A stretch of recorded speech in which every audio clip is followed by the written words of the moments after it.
The Krill fleet drifted silently through the cold void of space, a collection of sleek, metallic ships that shimmered faintly under the dim light of distant stars.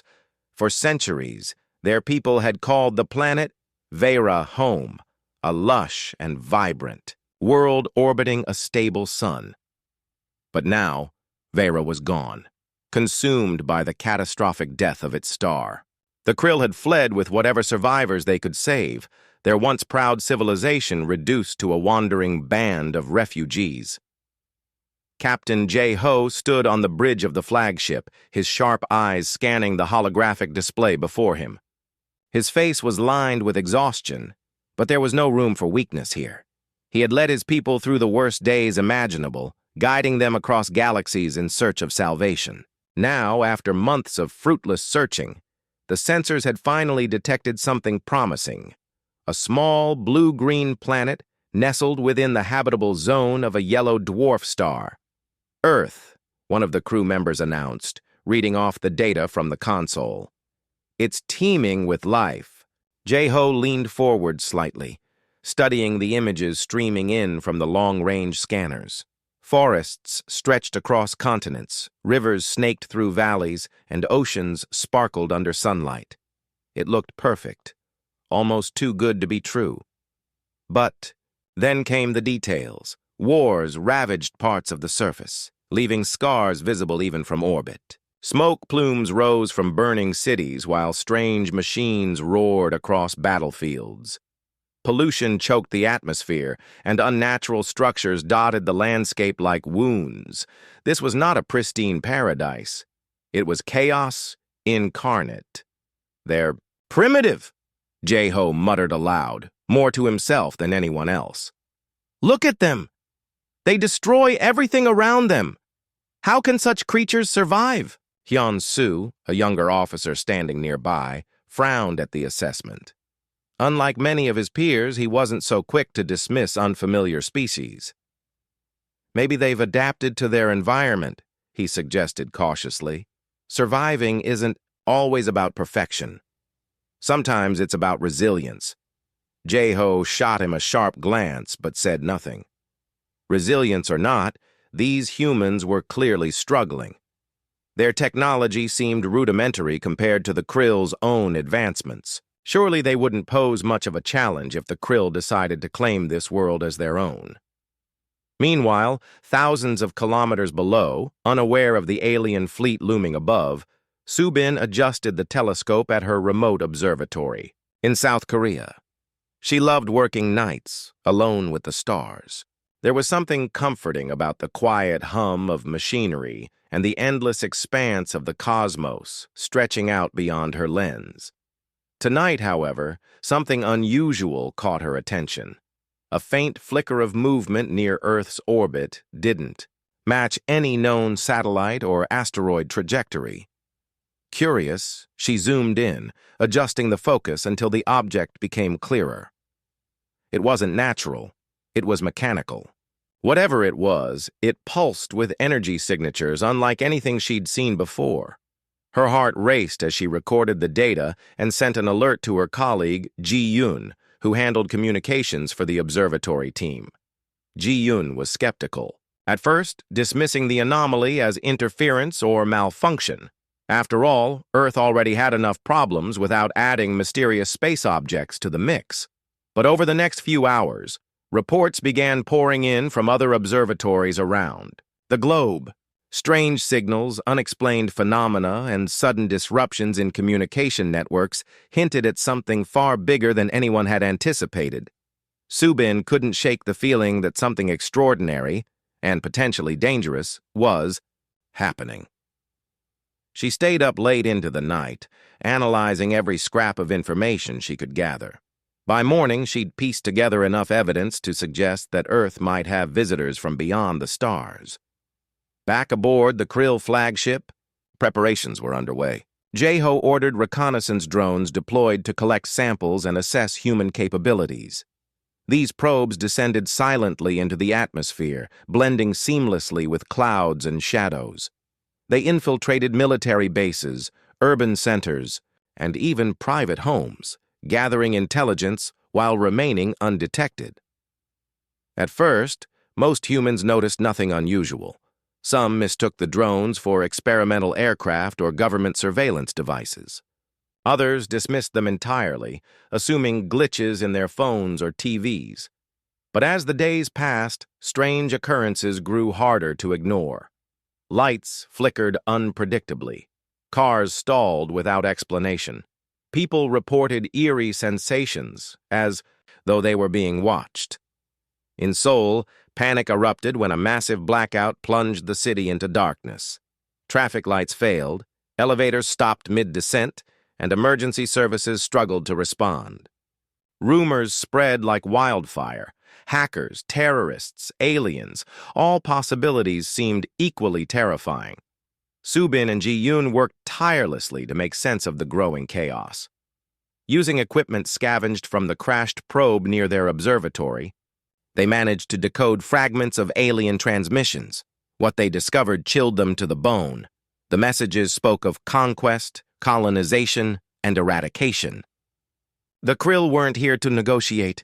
They intended to take Earth by force. "This is bad," Ji-yoon whispered, staring at the screen.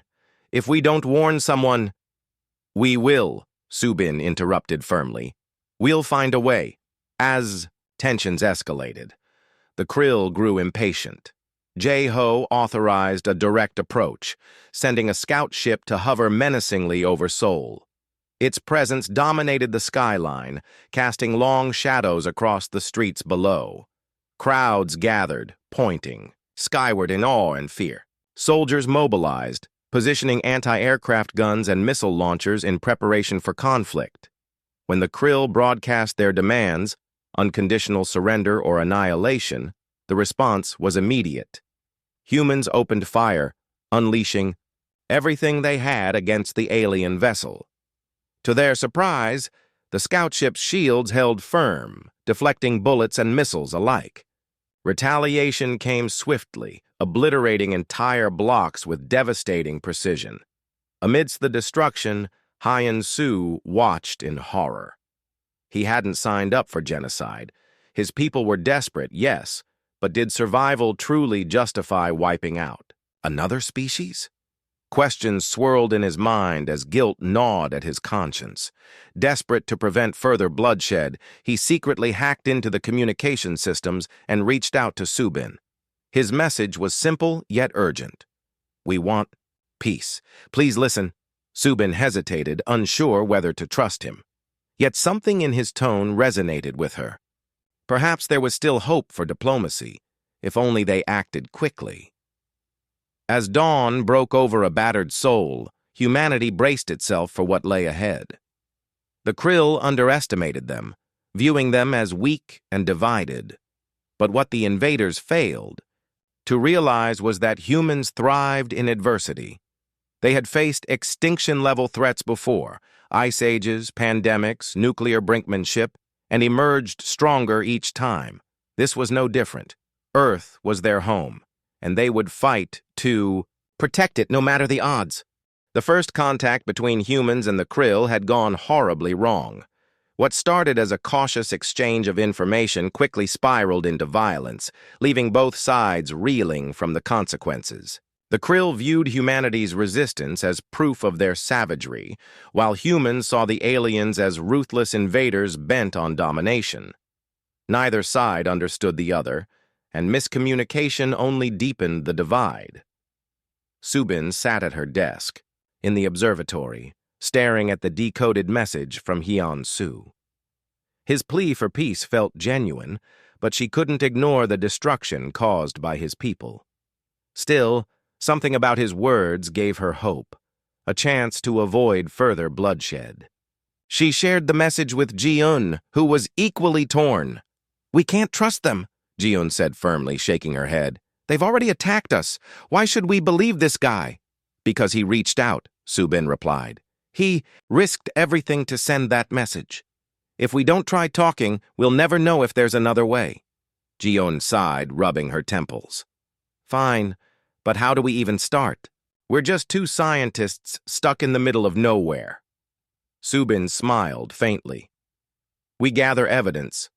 Show the world what we've found. Maybe someone higher up will listen."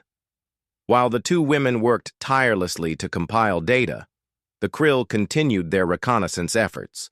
Their drones infiltrated cities, military bases, and research facilities, gathering detailed intelligence on human technology and behavior. To the Krill, it seemed clear. Humanity was primitive, fractured, and easy to conquer. They underestimated the resourcefulness and determination that came from living on such a harsh planet. In Seoul, the aftermath of the Krill attack left the city scarred but not defeated. Rubble lined the streets, and smoke lingered in the air, but amidst the ruins, people began to rebuild. Soldiers patrolled the area, keeping watch for any sign of another alien assault. Civilians banded together, sharing food, water, and supplies. Despite the fear gripping their hearts, they refused to give up. Yunwoo, a former soldier-turned-mechanic, emerged as an unlikely leader among the survivors. He had fought in conflicts before, but nothing compared to the chaos unleashed by the Krill. With no official orders coming from the government, Yunwoo took matters into his own hands, organizing volunteers to defend their neighborhoods. Armed with whatever weapons they could scavenge, guns, knives, even makeshift explosives, they prepared for the next wave of attacks. Hyun-soo watched these developments from the safety of the Krill flagship, his guilt growing heavier with each passing day. He couldn't shake the images of burning buildings and terrified civilians. These humans weren't mindless beasts. They were mothers, fathers, children, just like his own people. How could Jae-ho justify wiping them out? When he voiced his concerns during a meeting with the captain, Jae-ho silenced him immediately. "We don't have time for moral debates," the captain snapped. "Our survival depends on securing this planet. If you can't accept that, step aside." Hyun-soo clenched his fists but said nothing. Arguing would only get him removed from his post, and he knew he needed to stay close to influence decisions. For now, he resolved to act behind the scenes, hoping to find allies among the crew who shared his doubts. Back on Earth, Subin and Ji-yoon finally managed to piece together a comprehensive report on the Krill. Using data extracted from the crashed probe, they identified key vulnerabilities in the aliens' technology. Their ships relied heavily on energy shields powered by centralized cores. If those cores were disabled, the shields would collapse, leaving the vessels exposed. "This is our best shot," Ji-yoon said, pointing to the schematics displayed on their monitor. "If we can hit their weak points, we might stand a chance." "But how?" Subin asked. "We're outnumbered and outgunned. Even if we know where to strike, getting close enough won't be easy." Ji-yoon tapped her chin, thoughtfully. "We need help, someone with combat experience, someone who knows how to fight dirty." That's when they remembered Yun-woo. News of his grassroots resistance movement had spread quickly, earning him respect and admiration from locals. Subin reached out to him through a secure channel, explaining their findings and asking for his assistance. At first, Yun-woo was skeptical, but after reviewing the evidence, he agreed to join forces. Together, they devised a daring plan. Using scavenged parts from abandoned vehicles and damaged alien drones, Yun-woo's team built improvised weapons capable of bypassing the Krill's shields. Meanwhile, Subin and Ji-eun worked on hacking into the aliens' communication systems, aiming to disrupt their coordination during battle. As preparations unfolded, tensions aboard the Krill fleet reached a breaking point. Hyun-soo secretly transmitted updates to Subin, warning her of impending strikes and providing crucial intel. His betrayal went unnoticed, at least for now, but he lived in constant fear of discovery. On the morning of the planned counterattack, the skies above Seoul darkened as the Krill launched another assault. This time, however, humanity was ready. Yun-woo led his fighters onto rooftops and into alleys, ambushing the alien ground troops with guerrilla tactics. Explosions rocked the streets as homemade bombs detonated near enemy positions, forcing the Krill to retreat. Simultaneously, Subin activated a jamming signal, cutting off the invaders' communications. confusion spread among their ranks as commands failed to reach individual units. Taking advantage of the chaos, Ji-un directed targeted strikes against the scout ship hovering overhead. Her calculations proved accurate. A well-placed missile struck the vessel's core, disabling its shields and sending it crashing to the ground. The sight of the downed ship sent shockwaves through the Krill fleet. For the first time, they realized that humanity wasn't as weak as they had assumed. These so-called primitives had adapted, innovated, and fought back with everything they had. Jae-ho watched the unfolding disaster from the bridge of the flagship, his expression unreadable. His pride stung, but more than that, he felt a flicker of unease. Perhaps conquering Earth wouldn't be as simple as he'd hoped. Hyun-soo, meanwhile, felt a surge of relief mixed with dread. Humanity's victory was inspiring, but it also meant the conflict was far from over. As the dust settled over Seoul, he wondered whether his people would ever truly understand the resilience of the species they sought to subjugate.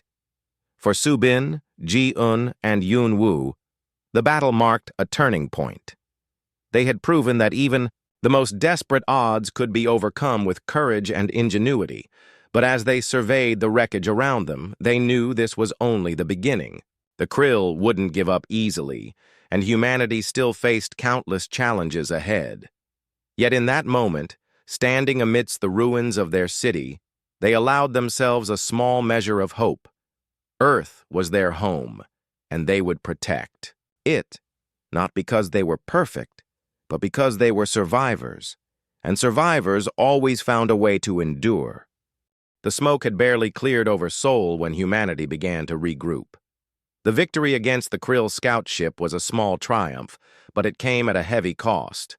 Buildings lay in ruins, streets were littered with debris, and thousands of lives had been lost. Yet amidst the devastation, there was a newfound sense of determination. Humans had proven they could fight back, and that knowledge fueled their resolve. Subin, Ji-un, and Yoon-woo gathered in a makeshift command center set up inside an underground parking garage. It wasn't much, just folding tables, flickering, fluorescent lights and maps pinned to the walls, but it served as the heart of their resistance. Around them, volunteers worked tirelessly, repairing weapons, organizing supplies, and coordinating efforts across the city. "We hit them hard," Yoon-woo said, pointing to a crude diagram of the downed scout ship. "But this is just one ship. There are dozens more out there." Subin nodded, her eyes scanning the notes spread across the table. "We need to keep targeting their weak points. Their shields rely on centralized cores. If we can disable those, we'll have a fighting chance." "But how do we get close enough?" Ji-un asked, frowning. "They're not going to let us waltz up to their ships again." Yoon-woo leaned back in his chair, thinking hard. "We use what they don't expect. Guerrilla tactics, hit-and-run attacks. Make them think twice before attacking us directly." As they planned their next move, Hyun-soo aboard the Krill flagship wrestled with his conscience. The failure of the scout mission weighed heavily on him, and he knew Jae-ho wouldn't tolerate many more setbacks. Worse, the captain's frustration was turning into anger, a dangerous combination for someone in charge of an entire fleet. "We underestimated them," Jae-ho admitted during a tense meeting with his senior officers. His voice was calm, but his clenched fists betrayed his irritation. "These humans are more resourceful than we thought." "They're still primitive," another officer argued. "Their technology is inferior. We just need to adjust our strategy." Hyun-soo wanted to speak up, to remind everyone that humanity's strength didn't come from their tools, it came from their spirit. But he held his tongue, knowing his words would fall on deaf ears. Instead, he focused on gathering more intelligence, hoping to find a way to end the conflict without further bloodshed. Back on Earth, Subin and Ji-un continued analyzing the data from the crashed probe. They discovered something new. The Krill's communication network relied on a single frequency, making it vulnerable to interference. If they could amplify an electromagnetic pulse, EMP, generated by solar activity, they might be able to disable large portions of the alien fleet. It's risky, Ji-eun warned, tapping nervously on her laptop. We'd need perfect timing and coordination. One mistake, and we could fry our own systems instead. It's worth the risk, Subin insisted. If we pull this off, we can cripple their fleet long enough to force negotiations. While the scientists worked on the EMP plan, Yunwoo trained his fighters for a bold new mission. Using scavenged parts from the downed scout ship, they built portable EMP devices capable of disabling smaller alien vessels. The goal was simple: infiltrate the Krill fleet, sabotage key ships, and create chaos within their ranks. The operation required precision and bravery. Volunteers stepped forward willingly, knowing the odds were stacked against them. Among them was Minju, a young woman who had lost her family in the initial attack. Her grief had hardened into resolve, and she refused to sit idly by while others fought. "We're not just doing this for ourselves," Minju told Yunwoo as they prepared for the mission. "We're doing it for everyone who's suffered because of them." The night of the operation arrived and the air buzzed with tension. Yunwoo led his team to a hidden launch site on the outskirts of Seoul, where modified fighter jets waited. Each aircraft carried a payload of EMP devices and explosives, ready to strike at the heart of the Krill fleet. Above them, the Krill fleet loomed ominously in orbit. Unaware of the impending assault, they continued their surveillance of Earth, confident in their superiority. Hyun-soo monitored the situation from the bridge, his unease growing stronger by the minute. Something felt off. Then it happened. Yunwoo's team launched their attack, swooping through the darkness toward the alien ships. Their sudden appearance caught the Krill off guard, forcing them to scramble defenses. EMP devices detonated, sending waves of energy rippling through the fleet. Shields flickered and failed, leaving several ships exposed. Seizing the opportunity, Yunwoo and his crew boarded one of the larger vessels, fighting their way through corridors filled with startled Krill soldiers. Inside, they located the ship's core, a pulsating sphere of light, and planted explosives around it. As alarms blared and reinforcements closed in, they detonated the charges, destroying the core and crippling the vessel. The explosion rocked the entire fleet, sending shockwaves through the Krill command structure. Panic spread as ships struggled to regain control. For the first time, the invaders realized they were facing a foe unlike any other, a species willing to sacrifice everything to protect its home. Jae-ho watched the disaster unfold, his jaw tightening with every report of failure. "Retreat!" he ordered finally, his voice laced with fury. "Fall back to high orbit and regroup."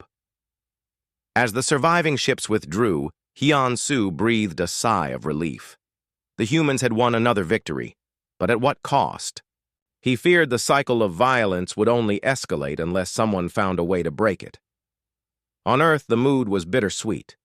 Cheers erupted among the survivors as news of the successful raid spread. But Subin and Ji-eun knew the fight wasn't over. The Krill still outnumbered them, and their desperation made them unpredictable.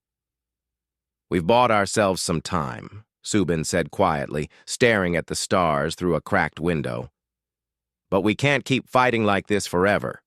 Ji-eun placed a hand on her shoulder.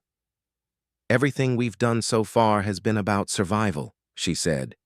"Now we need to figure out how to turn this into something bigger. A chance for peace." Subin nodded slowly. Peace seemed like a distant dream, but maybe, just maybe, they could find a way to make it real. For now, though, they focused on healing their wounds and preparing for whatever came next.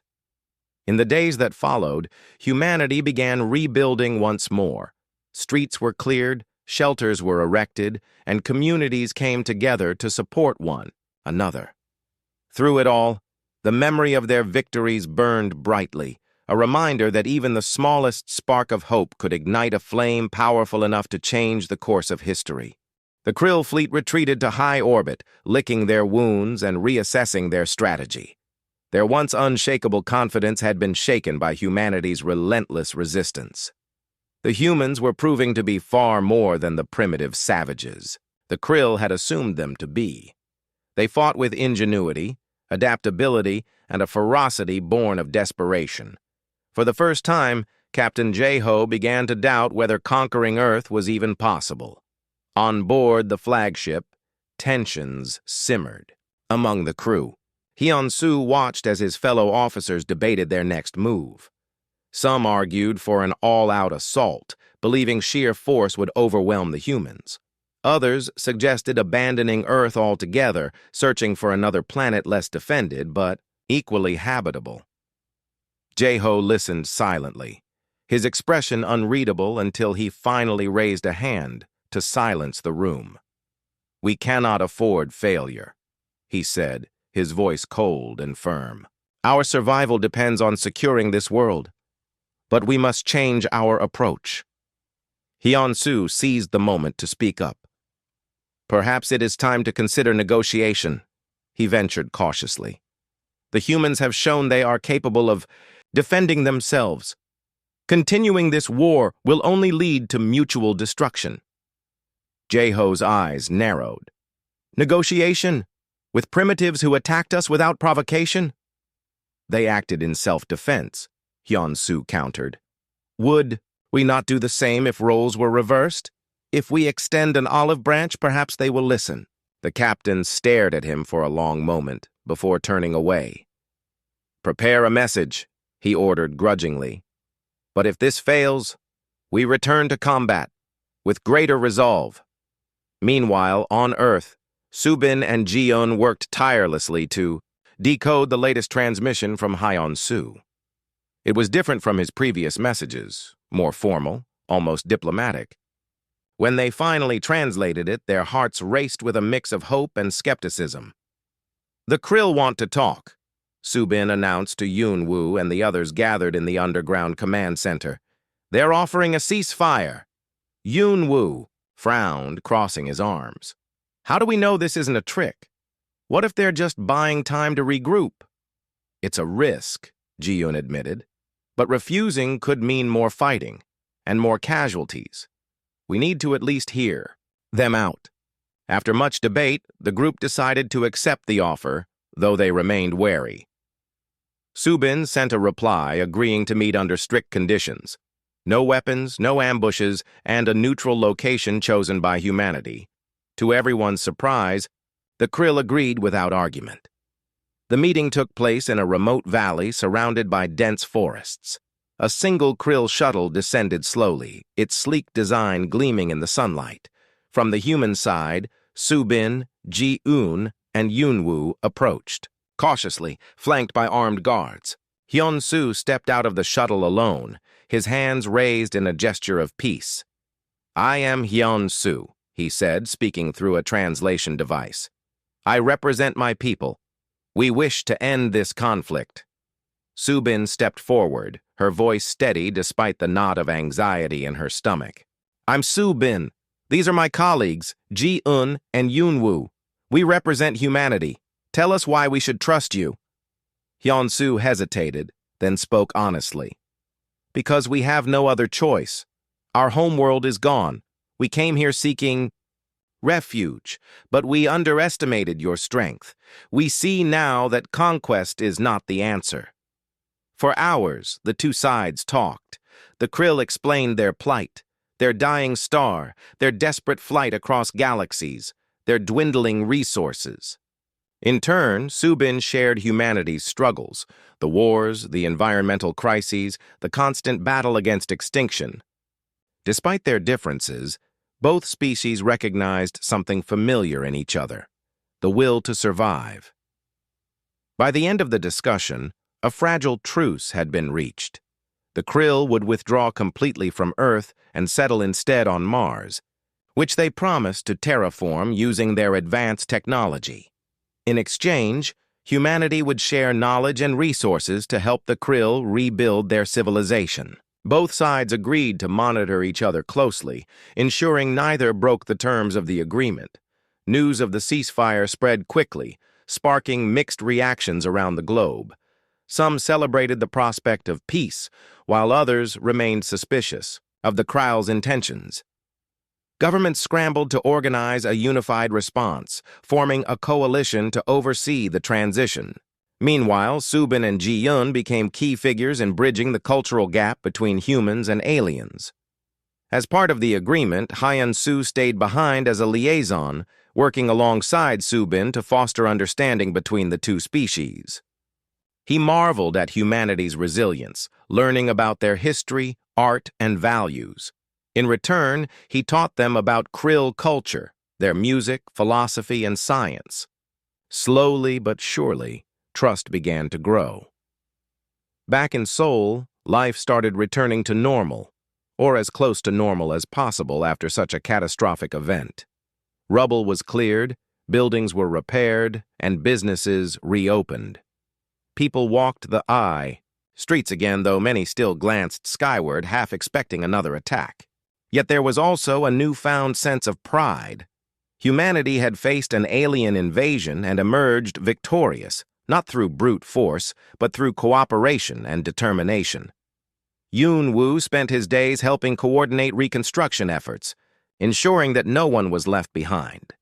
Min-ju joined him, channeling her grief into action. Together, they inspired others to keep moving forward, reminding them that every small effort contributed to a brighter future. Ji-Yun focused on educating the next generation, traveling to schools and universities to teach about the lessons learned during the conflict.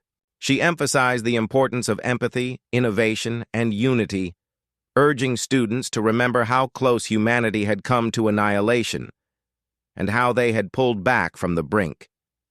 Subin, meanwhile, turned her attention to the stars. With the Krill's assistance, she helped develop new technologies for interstellar exploration. Their combined knowledge opened doors previously thought impossible, paving the way for humanity's first steps beyond the solar system. For Subin, it was a dream come true, a chance to explore the cosmos while honoring the sacrifices made to protect Earth. Even Jae-ho, aboard the Krill fleet now stationed near Mars, found himself reflecting on the events that had transpired. Though he still harbored doubts about humanity, he couldn't deny their tenacity. Perhaps, he thought, coexistence was possible after all. As months passed, the alliance between humans and Krill grew stronger. Terraforming projects transformed Mars into a viable colony, providing the Krill with a new home while benefiting humanity through shared advancements in sustainable energy and environmental restoration. On Earth, monuments were erected to honor those who had fought and died during the invasion, serving as reminders of both the cost of war and the power of peace. In the quiet moments when the work was done and the skies were clear, Subin often found herself gazing upward. She thought about everything they had endured, the fear, the loss, the triumph, and felt a deep sense of gratitude. Humanity wasn't perfect, and neither were the Krill, but together they had proven that even the most unlikely partnerships could lead to something extraordinary. Earth was no longer just a planet. It was a symbol of resilience, a testament to the indomitable spirit of its inhabitants. And though challenges lay ahead, Subin knew one thing for certain. As long as humanity stood united, they could face anything the universe threw their way. Years had passed since the end of the war between humanity and the Krill. The scars of battle still lingered on Earth, but they were slowly fading, replaced by signs of renewal and growth. Cities once reduced to rubble now stood tall again. There, streets bustling with life. Forests reclaimed abandoned lots, and rivers flowed cleaner than they had in decades. Humanity had not only survived but thrived, proving once more its ability to adapt and overcome. On Mars, the Krill worked tirelessly to build their new home. With the help of advanced terraforming technology, the red planet began to transform. Oceans formed where there had been barren deserts, and greenery sprouted across the landscape. For the first time in generations, the Krill felt hope. Their Survival no longer depended solely on desperation. It was rooted in collaboration and shared purpose. Hyun-soo remained on Earth, serving as a diplomat between the two species. Over time, he had become more than just a representative of his people. He had become a bridge. Humans trusted him, seeing him not as an alien invader, but as an ally who had risked everything for peace. He often visited Subin at her observatory, discussing progress, challenges, and dreams for the future. "It's strange," Hyun-soo said one evening as they sat together under the stars.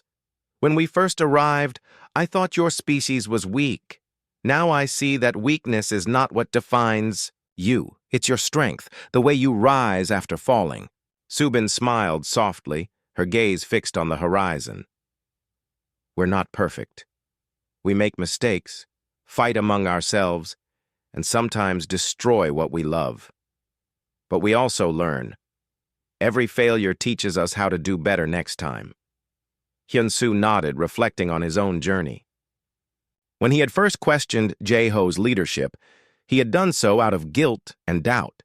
Now he understood that true strength came from listening, not just to others, but to oneself. His actions during the conflict had saved countless lives, earning him respect from both humans and his own people. Ji-yoon continued her work educating future generations, traveling across continents to share stories of resilience and unity. Her lectures weren't just about history, they were lessons in empathy and cooperation. She emphasized that humanity's greatest victories hadn't come from technology or weapons, but from the bonds forged in times of crisis.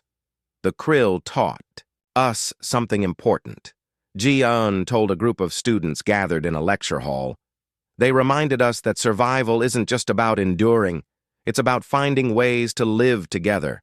Whether it's here on Earth or out among the stars, our future depends on understanding each other. The students listened intently, their eyes wide with curiosity. Many of them dreamed of exploring space, inspired by the advancements made possible through human-krill collaboration. Some even hoped to join the growing number of astronauts training for missions to Mars, eager to witness firsthand the fruits of this unprecedented alliance. Yoon-woo, too, found new purpose in the post-war world. Once a soldier-turned-resistance leader, he now dedicated himself to humanitarian efforts. He traveled to regions still recovering from the invasion, helping rebuild communities and provide aid to those in need. Alongside Min-ju, who had become a skilled engineer, he designed sustainable housing solutions using materials developed through krill technology. "We've been given a second chance," Yoon-woo said during a community meeting in a village, ravaged by the war. "Let's use it wisely. Let's build something stronger than before, not just buildings, but connections. Trust takes time, but it's worth every effort." Min-ju nodded in agreement, adding, "And let's remember why we fought. Not just to survive, but to create a better world for everyone." As Earth healed and Mars flourished, the bond between humans and krill deepened. Shared projects brought the two species closer together, fostering mutual respect and admiration. Scientists from both sides collaborated on groundbreaking research, unlocking mysteries of the universe that neither could have solved alone. Artists exchanged ideas, blending human creativity with krill aesthetics to produce works unlike anything seen before. Even Jae-ho, once skeptical of humanity, began to see the value of coexistence. From his station near Mars, he observed the changes unfolding below. The krill fleet, once a symbol of conquest, now served as a guardian for the fledgling colony. Ships patrolled the skies, ensuring safety while respecting Earth's sovereignty. Though he still struggled with pride, Jae-ho acknowledged that survival meant more than domination. It meant adaptation. Back on Earth, Subin stood atop a hill, overlooking Seoul, watching the sunset paint the sky in hues of orange and pink. The city sparkled beneath her, alive with energy and promise. She thought about how far they had come, from chaos and despair to hope and renewal. It wasn't easy, and there were still challenges ahead, but humanity had proven itself capable. of greatness. We've always been survivors, she murmured to herself. But maybe being a survivor isn't enough. Maybe we're meant to be something more. Builders, creators, explorers. Her thoughts drifted to the stars above. Thanks to the alliance with the Krill, humanity now possessed the tools to reach beyond the solar system. Probes launched into deep space, carrying messages of peace and curiosity. Plans were underway for manned missions to nearby star systems, driven by the belief that exploration was humanity's destiny. As night fell, Subin returned to her observatory. Inside, telescopes pointed skyward, capturing images of distant galaxies and nebulae. Each photo reminded her of the vastness of the universe and humanity's place within it. They were small, yes, but they were resilient. They had faced extinction-level threats and emerged stronger each time. In the corner of the room, a framed photograph caught her eye. It showed her alongside Hyun-Soo, Ji-eun, Yoon-woo, and Min-ju, smiling together after the ceasefire agreement. That moment had marked the beginning of a new chapter, not just for Earth or the Krill, but for all intelligent life in the cosmos. Subin smiled faintly, feeling a sense of fulfillment wash over her. Humanity wasn't defined by its flaws or failures. It was defined by its ability to endure, to adapt, and to dream. And as long as that spirit remained, the future held endless possibilities. Out in the darkness of space, the Krill fleet orbited Mars, its lights twinkling like distant stars. On board, Hyun-Soo gazed toward Earth, marveling at the blue-green gems spinning silently in the void. He had once viewed it as a hostile world, unfit for habitation. Now he saw it as a beacon of hope, a reminder that even Deathworlders could rise to greatness. Together, humans and Krill looked to the horizon, ready to face whatever lay ahead. They had learned that survival wasn't about conquering adversity, it was about embracing it, learning from it, and growing stronger because of it. And as they stepped boldly into the unknown, they carried with them the knowledge that unity was their greatest strength.